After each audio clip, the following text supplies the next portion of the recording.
Hi guys, welcome to GC smile.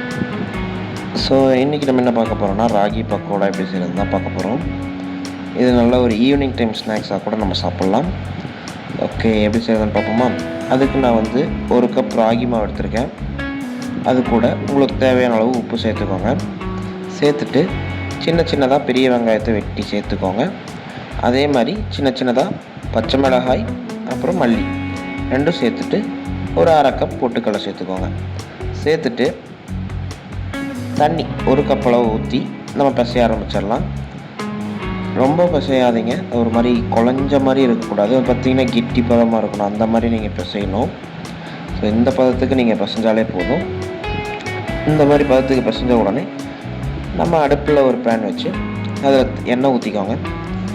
எண்ணெய் காஞ்ச உடனே நம்ம வந்துட்டு இதை ஒரு ஷேப்பாக போடணும் அப்படின்லாம் எதுவும் இல்லை. நம்ம கையில் எடுத்து கொஞ்சம் கொஞ்சமாக சேர்த்துக்கிட்டாலே போதும். ஏன்னா ராகி பக்கோடா வந்து ஷேப் வராது, அதனால் நம்ம எந்த ஷேப்பில் வேணாலும் போட்டுக்கலாம்.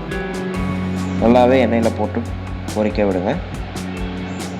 நல்லா இந்த மாதிரி எண்ணெயெல்லாம் கொதித்தது அடங்கின உடனே நமக்கு அது ரெடி ஆகிடுச்சுன்னு அர்த்தம். ஸோ அதுக்கப்புறம் நம்ம ஒரு கரண்டி வச்சு எல்லாத்தையும் எடுத்து நம்ம எண்ணெய் வடிகிற மாதிரி அந்த மாதிரி பாத்திரத்தில் நம்ம சேர்த்துக்கலாம். ஸோ இதை வந்து நம்ம evening time snacks, tea, coffee கூட வச்சு கூட நம்ம சாப்பிட்லாம். உங்கள் வீட்டில் இருக்க குழந்தைக்கு இந்த மாதிரி பக்கோடாலாம் செஞ்சு கொடுத்தீங்கன்னா டெய்லியுமே செஞ்சு கொடுன்னு கேட்பாங்க. அந்தளவுக்கு ஒரு மாதிரி நல்லா டேஸ்ட்டாக இருக்கும், நல்லா மொறுமொறுன்னு இருக்கும், ரொம்ப ஹார்டாக இருக்காது, பட் சாப்பிட்றதுக்கு நல்ல ஒரு டேஸ்ட் கொடுக்கும் உங்களுக்கு. ஸோ இன்னத்து வீடியோ அவ்வளோதான் கைஸ். ஸோ நாளை சந்திக்கலாம். டாடா, பாய்.